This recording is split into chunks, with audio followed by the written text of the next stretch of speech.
오늘은 어느 것이 쉽겠느냐라는 말씀입니다. 이 말씀은 우리가 중풍병자 얘기인데요. 중풍병자 우리 잘 알죠? 중풍병이 뭡니까? 뇌출혈로 말미암아 사지가 마비되는 것을 말씀하고 있는 거예요. 이 사지가 마비된 것을 통해서 예수님이 하시고자 하는 말씀이 뭘까요? 그것은 온 이스라엘이 이 병에 걸려 있더라. 이것을 말씀하고 있는 것입니다. 그러니까 대표 한 사람을 세워서 그 모든 것을 이렇게 대표성을 띄어서 설명해주고 있는 대목인 것입니다. 이 중풍병자가 어떻게 됐어요? 고쳐졌습니다. 우리는 주님을 만날 때마다 우리의 삶이 변화가 되고 그걸로 끝나는 것이 아니라 우리의 삶은 어떻게 되냐고요? 주님을 만나는 순간부터 주님의 은혜를 충만히 생각하면서 살아갑니다. 그래서 빚진 자라고 하고 있습니다. 사도 바울은 내가 빚진 자인데 어떤 빚을 졌어요? 복음의 빚을 졌다라는 것입니다. 예수 그리스도로 말미암아 구원 얻은 내가 예수님께 빚을 졌기 때문에 그 예수님이 원하시는 것이 무엇인지를 알고 그렇게 전 세계를 누비며 주님의 이름을 증거했던 것을 볼 수가 있습니다. 오늘 본문을 잠깐 성경을 읽어보면서 주님이 나에게 오늘 우리에게 주시는 것이 뭐겠습니까? 오늘 여기서 어느 것이 쉽겠느냐? 우리는 아무것도 할 수가 없어요. 중풍병도 고칠 수가 없고 죄사함도 할 수가 없는 이런 사람이라는 것이죠. 그러나 예수님은 할 수 있더라. 이것을 오늘 설명해 주고 있습니다. 자, 먼저 2장 1절을 보면 수일 후에 예수께서 다시 가버나움에 들어가시니 집에 계시다는 소문이 들린지라. 여기서 수일 후라는 것은 먼 기간을 갔다가 이 얘기는 기간이 아니라 가버나움에 잠시 떠났다가 돌아오는 기간을 수일이라 이렇게 설명하고 있습니다. 그래서 가버나움에 들어가시니 집에 계시다는 소문이 들린지라.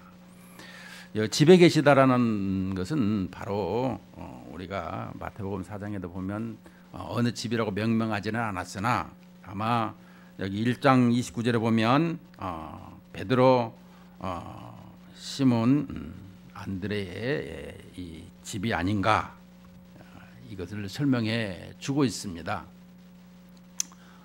예수님은 늘 일생 중에서 사역이 가버나움에서 많은 사람들을 치료하셨어요. 그래서 가버나움 원장 선생님이다. 오죽하면 그런 별명까지 얻었어요. 그러니까 많은 병자들이 이 가버나움에서 그렇게 많은 기사와 이적을 했는데도 불구하고 예수님이 누구시냐라는 것을 만왕의 왕이요 통치자라는 것을 설명해 주고 있는데도 아무도 안 믿어요. 또 오죽하면은 소돔 고모라에 가서 이렇게 증거하면 회개했을 것이다. 우리는 그만큼 강팍하고 돌같이 굳었더라라는 것입니다. 그래서 지금 가버나움에 가면요 맨 땅이에요. 아무것도 없어요. 뭐라도 있어야 되는데 이것을 볼 적마다 느끼는 것은 무엇입니까?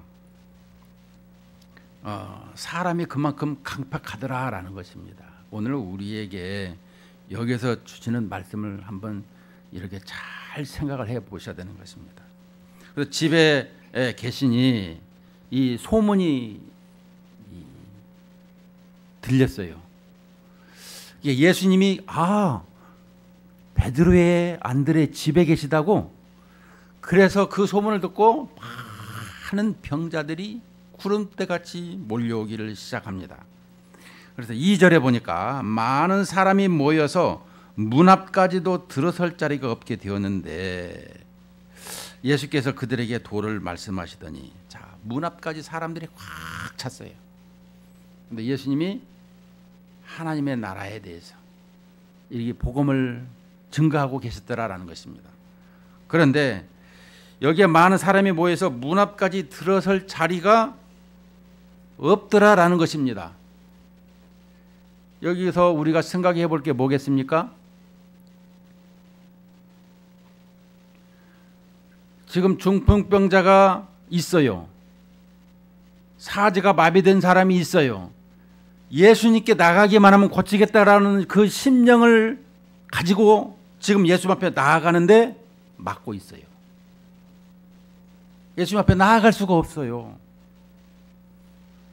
이것은 되바꿔 보면 우리 교회 안에도, 이 시대의 교회 안에 예수님을 만나기 위해서 오는데 그것을 막는 사람들이 있더라라는 것입니다. 여기에 보면 그 무리 중에, 그 많은 사람들이 모여 있는 중에 거기 나도 있지 않을까, 이런 생각을 해본다라는 것입니다. 여러분, 그 인도가 복음화되지 못한 것이 영국에서 간디가 이 예수 믿는 사람들을 편협하고 편가르기를 하고 이 내쫓음으로 말미암아 이런 종교는 나 믿지 아니하겠다라고 해서 그 위대한 종교 이 지도자가 복음을 뒤로 하고 그 뭐 힌두교인지 이런 것을 믿어가지고 나라가 저렇게 되는 것을 보잖아요. 우리에게 있어서 복음의 걸림돌이 되고 있지는 않는가? 우리는 한번 돌이켜 봐야 되는 것입니다. 우리 신앙생활하면서 나로 말미암아 당신 같으면은 나 교회 안 나가, 이러면은 안 된다라는 것입니다. 오늘 여기 보게 되면 무리 중에 그 무리하고 나하고는 다르다, 별개다 생각하지만 그렇지 않습니다. 사람들이 많으면 나도 그 속에 포함될 수가 있더라라는 것입니다. 그래서 그 사람들이 이렇게 많이 중에 있으면서 주님 앞에 나오고 있는 사람을 나도 모르게 막고 있지는 않는가. 그런데 예수께서 그들에게 도를 말씀하시더니, 여기서 도는 아니면 말씀인 것을 하고 있죠. 하나님 나라에 대해서. 그런데 3절에 보니까 사람들이 한 중풍병자를 4사람에게 메워 가지고 예수께로 올세, 무리들 때문에 예수께 데려갈 수 없으므로 계신 곳에 지붕을 뜯어 구멍을 내고 중풍병자가 누운 상을 달아 내리니 예수께서 그들의 믿음을 보시고 중풍병자에게 이르시되 작은 자야 네 죄사함을 받았느니라 하시니. 자, 여기에 예수님 앞에 나아가는데 이 사람들 때문에 나아갈 수가 없어요. 그러자 이 중풍병자를 메고 온 4사람이 포기했느냐? 아니라는 것이죠. 우리가 뭐 포기하지 마, 우리 노래도 많이 부르는데 포기를 안 하더라는 것입니다. 그래서 포기를 안 하고 어떻게 했느냐? 그들이 4절에 보니까 예수님이 그 집에 계신 그 지붕에 올라가서 그 지붕을 뜯어 구멍을 내고 그랬습니다. 당시에 이 이스라엘 사람들의 집 구조 배경을 보면 이렇게 평평하고 있는 것을 봅니다. 물론 이제 누가복음에는 이 기와장을 이렇게 뜯어서 이렇게 기와장이 있는 것을 설명하고 있는데요. 이스라엘 가서 보면 이 집 구조가 이렇게 평평하게 돼 있고 비가 거의 안 오니까 그냥 생활 공간으로 이렇게 만들어진 것을 볼 수가 있습니다. 네, 그곳 지붕을 뜯어서 구멍을 이만큼 이렇게 내면 이게 그 상이 나갈 수 있을 정도로 그 예수님 자리가 어딘가 보고 거기 구멍을 지금 내고 있더라는 것입니다. 자, 구멍을 내고 중풍병자가 누운 상을 달아내리니 그 상을 내릴 때에도 이게 쏟아지면 어떻게 해요? 4명에서 천천히 아주 잘 했을 것입니다. 그 사람에게. 그랬더니 5절에 예수께서 그들의 믿음을 보시고 중풍병자에게 이르시되 작은 자야 내 죄사함을 받았느니라 하시니. 여기서 이 5절에 문제가 이제 생기게 됩니다. 예수께서 그들의 믿음을 보시고 그랬습니다. 여기서 그들이라는 것은 누구를 지칭하고 있죠? 바로 중풍병자를 메고 온 친구 네 사람을 설명하고 있어요. 이제 그들의 믿음을 보시고 이 중풍병자에게 죄 사함은 중풍병자가 내린다라는 거예요. 이것은 뭘까요? 우리에게는 신앙 고백의 각 사람에게 1대1로 말미암아 이 죄 사함을 받는 것입니다. 이 다른 사람으로 말미암아 이 내가 죄 사함 받는 것은 아니라는 것입니다. 그 우리가 얘기할 때가 많죠. 천주교에서는 이 중세 시대에 이 부모가 죄를 지어서 이렇게 있는 것을 죽은 사람을 위해서 이게 연보를 하면 이 동전을 이 돈을 낼 때 땡그랑 소리가 나면 이 지옥에서 천국으로 간다. 얼토당토 않는 이런 이 중세 시대에는 있었던 것을 기억을 하는데요. 우리가 죄 지은 것은 우리에게 당면 문제, 본인의 문제를 설명해 주고 있습니다.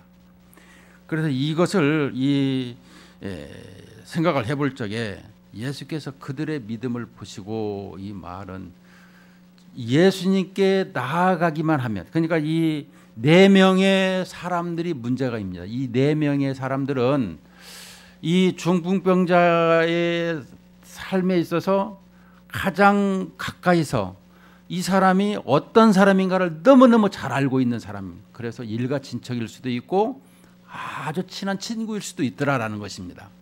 그래서 이들이 이 사람을 볼 적에 이 사람은 앞으로 고칠 만한 사람이 없다. 이 병을 누가 고치랴. 그러나 이 소문이 예수님에 나가면 소문이 고쳐준다 하니 거기라도 한번 가보자. 그러니까 우리는 예수님께 나가면 확실히 고침을 받는다. 이런 확신을 가지고 있어야 있는 것과, 우리가 많은 질병을 가지고 있는 사람들 보면 이래도 안 되고 저래도 안 되고 그냥 우리가 의학적으로도 고칠 수가 없으니 마지막으로 한번 거기라도 가보자. 이런 믿음이라는 거예요. 예수님이 보시니까 예수님 앞에 나오면 확실히 고침을 받겠다라는 이런 믿음이 아니라, 그들의 믿음이라는 것은 다 다녀봤지만 이게 안 되더라.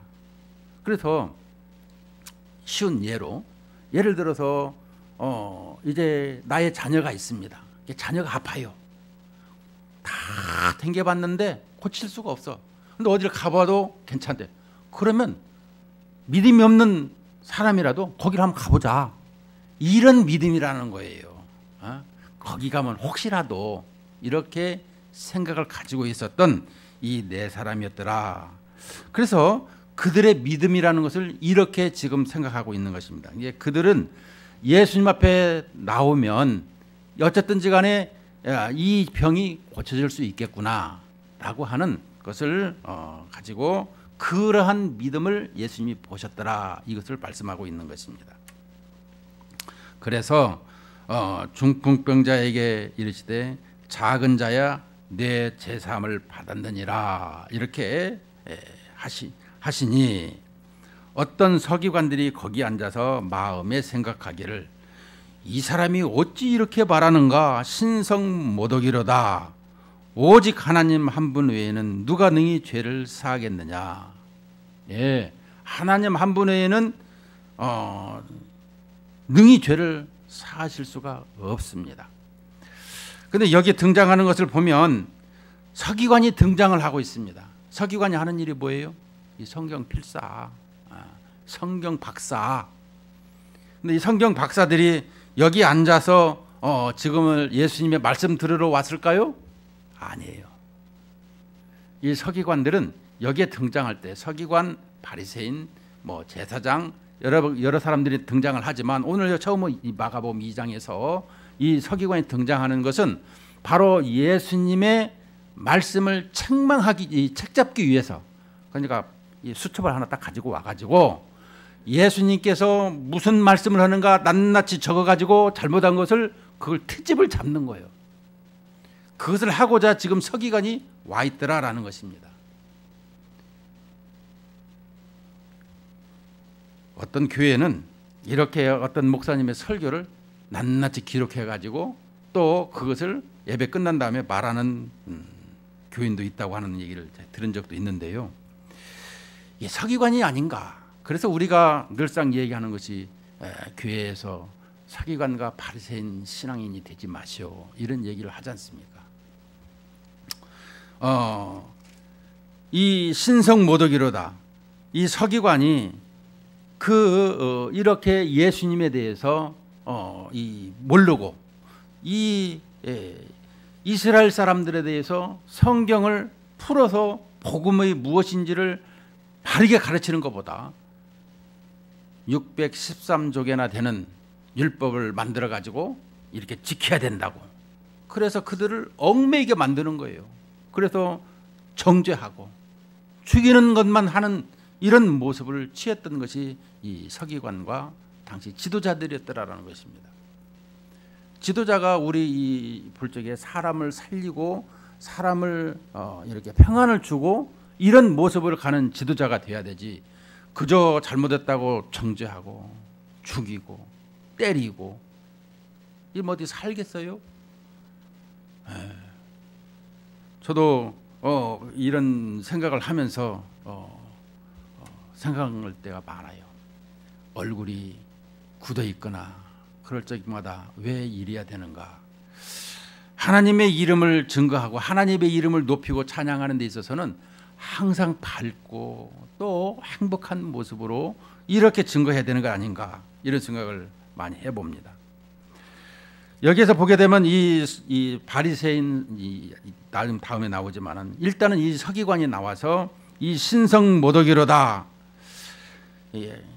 하나님에 대해서 바른 말씀을 알지 못하는. 그래서 마태복음 우리 5장의 산상수훈을 보면 하나님 나라의 윤리를 5, 6, 7장에서 계속해서 설명하면서 느낀 것은, 우리에게 주신 말씀이 뭐예요? 이 하나님의 주신 말씀을 곡해해가지고 했다라는 것입니다. 그러면 율법이 뭐예요? 율법은 장차 오실 메시아 예수 그리스도가 오시게 되면 우리에게 평안과 자유가 있더라는 것을 일찍이 가르쳐 줬어요. 그런데 그 복음으로 인도하는 것을 가지는 것보다 당시의 율법을 지키지 아니하면 그것만 가지고 사람을 아주 못 살게 하는, 그래서 예수님이 심한 말씀을 하셨죠. 심한 말씀이 뭐였어요? 이 독사의 자식들아, 세상에 얼마나 이 무서운 말씀입니까? 이 독사의 자식이라는, 그 뭐예요? 사람을 죽이는 말이라는 거예요. 죽이는 말. 그래서 예수님께서 이 사람들에 대해서 지금 여기에 있는 사람, 나아가서 대표성을 띠고 있는 이스라엘의 그 대표성을 띠고 있는 그 모든 이 환경, 이것이 바로 이처럼 굳어 있고 정죄하는 이런 모습을 보고 있더라라는 것입니다.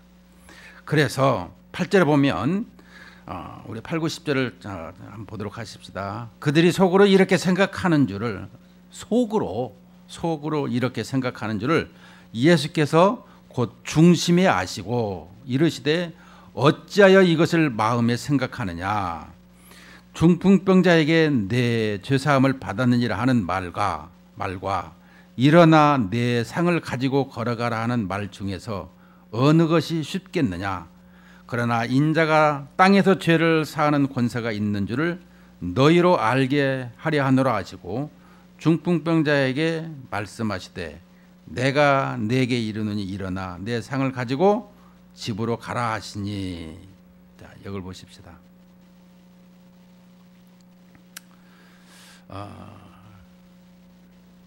예수님은 하나님이시므로 우리의 마음을 다 아세요. 그 중심에 우리가 예레미야 17장에 보면 우리의 심장, 우리가 가장 이 심장의 폐부를 보면 우리가 죄악이 어디서 생기는가 이런 것을 너무나 잘 알고 있더라는 것입니다. 그래서 예수님께서 곧 그 중심에 아시고 어찌하여 이것을 마음에 생각하느냐. 중풍병자에게 내 죄사함을 받았느니라 하는 말, 일어나 내 상을 가지고 걸어가라는 말 중에서 어느 것이 쉽겠느냐. 여러분 어느 것이 쉽겠다고 생각하세요? 중풍병자는 못 고치니까 내 죄사함을 받으라 그냥 말이 던지는 것이니까 우리는 이렇게 생각할 수가 있을 것입니다. 그러나 우리는 말에 위대한 능력이 있다라는 생각을 가지셔야 되는 것입니다. 내 말 한마디가 일생을 좌우할 수 있다라는 것도 기억을 해야 되는 것입니다. 우리는 내 말에 대해서 마이동풍, 의의독경 이상한 것만 이게 새겨 들어가지고 말을 참 가볍게 여기고 우습게 여기는 것을 볼 수 있는데 하나님께서는 말씀으로 천지를 창조하셨어요. 말씀에 에너지가 있고 운동력이 있더라는 것입니다. 히브리서 12절에 보면 말씀은 살았고 운동력이 있다고 그랬죠. 에너지가 있더라는 거예요. 그 말씀으로 말미암아 온 우주가 천지가 만유가 창조된 사실을 기억을 해야 되는 거예요. 우리는 이 예수님이 지금 이 어느 것이 쉽겠느냐라고 하지만 우리는 아무것도 할 수가 없어요. 죄사함도 할 수가 없고 이 중풍병자도 고칠 수가 없어요. 현재 의학 과학으로도 이 중풍병자는 못 고치고 있어요. 자, 그러면 예수님께서 이렇게 하는 의도가 무엇냐? 10절에 보면 그러나 인자가 땅에서 죄를 사하는 권세가 있는 줄을 너희로 알게 하려 하노라 하시고 중풍병자에게 말씀하시되 내가 내게 이르노니 일어나 상을 가지고 집으로 가라 하시니. 자, 그가 일어나 곧 상을 가지고 모든 사람 앞에서 나가거늘 그랬습니다. 자, 여러분 우리가 예수님을 믿기 전에는 우리의 인생을 한번 돌아봐야 되는 것입니다. 내 영혼이 피폐해지고 내가 어떤 삶에 있어서 소망이나 어떤 낙이나 기쁨이 없는 것을 볼 수가 있습니다. 물론 당시에 현재에 있는 것을 겟세라세라 하는 사람은 있겠으나 그러나 우리의 앞날을 보고 미래를 볼 적에 이것은 아닌 거라는 것이죠. 오죽하면 진시황이 이렇게 플루토를 생각을 하겠습니까? 우리의 인생은 유한한데 이렇게 해야 할 일은 많은데 가면 갈수록 아는 것도 많은데 해야 할 일은 많은데 잘 안 되더라는 것입니다. 시간은 정해져 있고 우리는 이것을 기억을 해야 되는 것입니다. 여기서 보면 예수님께서는 참 인간이 우리에게 어떤 사람이냐, 그것은 바로 죄사함을 받고 하나님과 딱 이렇게 만나는 매치가 된 사람, 하나님을 나의 구세주로 여기는 사람, 예수 그리스도를 나의 구세주로 이렇게 여기면서 나의 죄사함을 이렇게 알고 있는 그런 사람을 설명해 주고 있는 것입니다. 그래서 이 중풍병자에게 아직도 이 병이 어디서 오느냐? 물론 당시의 사람들은 다 이 자기의 범죄로 이렇게 자범죄로 이렇게 온 것으로 알고 있습니다. 이 질병이. 그런데 오늘 여기에서 이 질병을 고쳐야만 되는데 그것은 바로 하나님을 몰랐던 것. 그래서 예수님께서 그의 마음에 가지고 있는 그 모든 것을 이제 깨끗이 치료해 주시는데 예수님을 만나는, 그래서 그의 영혼이 예수님과 하나가 되는 모습을 통해서 이제 그가 참 인간이요 참 사람이 되는 것을 설명해 주고 있습니다. 이것은 온전한 것을 설명하죠. 왜냐하면 예수님 만나기 전에 있는 인간들은 부패하고 죽어있는 인간이라는 것이죠. 그러나 예수님을 만나는 순간에 생명이 있더라는 걸 설명해 주고 있습니다. 그러면서 그걸로 끝나는 것이 아니라 이제는 내 영혼도 고쳐졌으니 일어나 내 육신도 살아서 걸어나가라고. 지금 여기서 보면 뭐라 합니까? 내 상을 가지고 집으로 가라. 그러니까 영혼도 육신도 온전히 치유받고 고침을 받는 것을 설명해 주고 있는 것입니다. 예수님으로 말미암아 이것은 말씀하고 있는 것인데, 내 상을 가지고 집으로 가라. 또 여기서 내 죄사함을 받았느니라. 이것은 무엇입니까? 통치자의 선언인 것입니다. 재판장이 앉아가지고 주문 딱 해가지고 이 사람은 무죄입니다. 망치 때리는 거 똑같은 거예요. 그러니까 하나님의 말씀에 이 능력이 있는 것을 설명해 주고 있습니다. 그 사람의 영혼도 치유하고 그 사람의 이 몸도 치유하는, 그래서 영육 통일체라고 얘기하고 있습니다. 뭐 2분설 3분설 얘기하는 거 아니에요. 영혼 따로 몸 따로.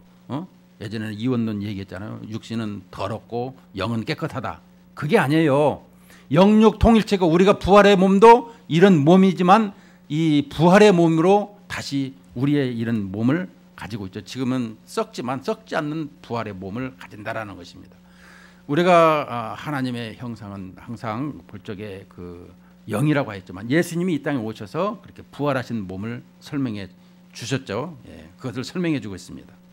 그래서 이제 이 예수님의 왕이심으로 말미암아 선언하심으로 말미암아 그 영혼과 육체가 이 회복되었다라는 걸 설명했는데, 그것을 10절에 보면 그러나 인자가 땅에서 죄를 사하는 권세가 있는 줄을 너희로 알게 하려 하노라 하시고, 내 죄사함과 일어나 내 상을 가지고 집으로 가라 하셨죠. 근데 이 인자가 중요합니다. 인자라는 단어를 쓸 적에는 성경에 많이 등장하지만 양성을 설명하고 있습니다. 양성을 확실하게 하나님도 되시고 사람도 되는 이 두 가지를 동일하게 얘기할 적에 내가 하나님이고 내가 사람이다라는 것을 할 적에 인자가 예수님이 이렇게 사용하셨다라는 거예요. 그것을 우리에게 좀 더 쉽게 설명하기 위해서 다니엘서 7장 13절을 한번 보도록 하겠습니다. 다니엘서 13장에 보면 7장 13절 헷갈려가지고 1245쪽 1245쪽 구약. 우리는 이 다니엘을 생각할 적마다 다니엘은 환상 중에 이 그 묵시록을 우리가 다니엘서는 묵시록이라고 구약에 얘기를 하는데 환상 중에 이 하나님을 만나는 것을 설명하고 있습니다. 자, 13절을 찾은 줄 알고 우리 다 같이 한번 읽겠습니다. 시작. 내가 또 밤 환상 중에 보니 인자 같은 이가 하늘 구름을 타고 와서 옛적부터 항상 계신 이에게 나아가 그 앞으로 인도되매. 14절. 그에게 권세와 영광과 나라를 주고 모든 백성과 나라들과 다른 언어를 말하는 모든 자들이 그를 섬기가 했으니 그의 권세는 소멸되지 아니하는 영원한 권세요 그의 나라는 멸망하지 아니할 것이니라. 자, 이 부분을 환상을 보면은 여기서 인자 같은 이가 그랬습니다. 인자라고 표현한 것이 아니라 인자 같으니. 그러니까 이것은 인자 같으니라고 표현한 것은 이렇게 하나님이 신인으로 이 꿈에 신이 나타났는데 사람의 형상으로 나타났다라고 설명한 것이 바로 인자 같으니라라고 하는 거예요. 근데 이렇게 구약의 계시록, 묵시록, 그러니까 다니엘이 환상 중에 하나님의 이 신적인 그것이 사람으로 나타나는 이런 모습을 설명하는 것이 인자 같은 이가. 그런데 오늘 마가복음에서는 인자가 이제는 실체가 왔다라는 것을 설명해 주고 있습니다. 그래서 이 인자라는 것은 뭐예요? 기억을 해야 될 게 완전한 사람이시죠. 죄가 없어요. 죄가 없는 완전한 사람. 그리고 하나님, 이 양성을 우리에게 설명해 주고, 이 양성 교리가 아주 중요합니다. 이 초대교회 때는 단성론이라 그래가지고 어떻게 하나님이 몸을 입겠습니까? 정죄를 했어요. 다 하나님은 우리에게 사람이 되셔야만 됐고 하나님이 이 땅에 오셔야만 되는 것을 우리에게 성경은 끊임없이 가르쳐주고 있죠. 자, 그래서 이 인자가 이 땅에 오신 이유가 뭐예요? 우리 인류의 죄를 짊어지시고, 그래서 마가복음은 이 소의 복음이라고 하죠. 일하러 오신 예수님. 그것은 무엇입니까? 마가복음 10장 45절에 최종적으로 인자가 온 것은 섬김을 받으려 함이 아니라 도리어 섬기려 하고 많은 사람의 대속물로 주려 함이라. 이처럼 저는 학교 다닐 적에 선생님이 참 이 소에 대해서 이야기할 적마다 소는 죽도록까지 일을 시키고 또 나중에는 고기도 우리에게 다 주고, 이런 소에 대해서 얘기할 적마다 참 안쓰럽더라 이런 얘기를 많이 했었는데요. 이 예수님이 이 소로 일하러 오신, 그래서 이 복음서를 얘기할 때마다 무슨 왕의 복음이다, 또 사자의 복음이다, 무슨 소의 복음이다, 또 사람의 복음이다, 독수리의 복음이다, 이 얘기를 많이 하잖아요. 형상을 이렇게 사복음서를 얘기할 적에 주님이 일하러 오셨는데 그 인자가 우리를 어떻게 일하러 오셨는가? 우리의 병을 짊어지고 우리의 질고를 짊어지고 우리의 고통과 우리의 슬픔과 우리의 연약함과 우리의 여러 가지 허물투성이인 것을, 또 우리의 고난과 고통을 다 아시는 주님께서 그 모든 것을 십자가로 짊어지시고 다 그것을 가지고 죽으시고 부활하셔서 이제는 우리의 그런 모든 것이 기쁨과 환희로 살아갈 수 있도록 인도하셨더라라고 설명해 주고 있는 것입니다. 그것을 인자라 이렇게 설명해 주고 있는 것입니다. 여러분, 우리는 예수 그리스도가 하나님이시라는 것을 확신을 가져야 되는 것입니다. 오늘 저도 이 중풍병자 볼 때 이 뇌출혈로 말미암아 사지가 마비되는 이런 모습 속에서 우리가 예수님의 이름을 얼마만큼 찬양하고 높이고 또 그분을 나의 왕으로 고백하며 살아가고 있는가? 우리는 돈이 왕이에요. 우리 곰곰이 생각을 해보십시다. 아니라고 하시는 분도 있죠. 그러나 곰곰이 생각해 보면 돈이 맘모스 신이에요. 그냥 뭐든지 돈이면 해결이 돼. 이런 생각을 가질 때가 많아요. 그러나 우리가 이제 어떤 중병에 걸리게 되면 돈도 아무런 소용도 없고 오직 내 생명의 창조자 이분 예수님만을 찾을 때가 있습니다. 오늘 결론이 그것입니다. 수도 없이 많이 들었던 설교고 또 중풍병자에 대해서도 얘기도 많이 들었습니다. 그런데 예수님이 말씀의 능력으로 왕의 통치자로서 선언을 하는 이런 모습, 대통령 한마디면 모든 것이 해결되어지는, 어떤 분은 대통령도 못하는 게 있어요 이렇게 얘기를 하지만, 그러나 법체계 안에서는 대통령이 그 모든 것을 할 수가 있는 것이죠. 물론 우리나라 입법사법 행정이 나눠졌다고 하지만 성경에서 예수님은 그런 입법사법 행정을 다 만드시고 행하시는 분이시더라라는 것을 설명해 주고 있는 것입니다.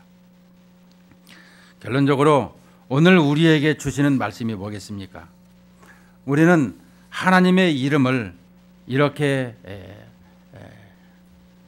창조자라고 우리의 생명의 주관자라고 알면서도 그분의 이름을 그렇게 찬송하고 높이지를 않고 있더라는 것입니다. 그래서 서두에 말씀했죠. 사도 바울은 예수님을 만난 후에 빚진 인생으로 살고 있더라. 복음의 빚진 자로. 실은 우리가 다 이런 빚진 자로 살고 있는 것입니다. 그런데 어느 순간에 그런 것은 당연한 것으로 여기고 예수님은 왜 나에게 이렇게 안 해주시며 힘들게 하시며 나를 이렇게 불편하게 하는 것인가? 예수님을 때로는 불편하게 여기고 멀리하고 있는 이런 삶은 아니냐라는 것입니다. 우리는요, 내가 살아가는 이유가 뭐냐? 예수님 때문이거죠. 왜 예수님 때문이냐? 성경에서는 먹든지 마시든지 무엇을 하든지 우리에게 고린도 10장에서 말씀하는 이런 모습을 항상 간직하면서 오늘 또 감사하는 인생, 감사하는 마음, 이런 기쁜 생각을 가지는 것보다 왜 맨날 나에게 불편을 주고 이렇게 어렵게 하는가, 이것을 생각할 때가 많이 있는 것입니다.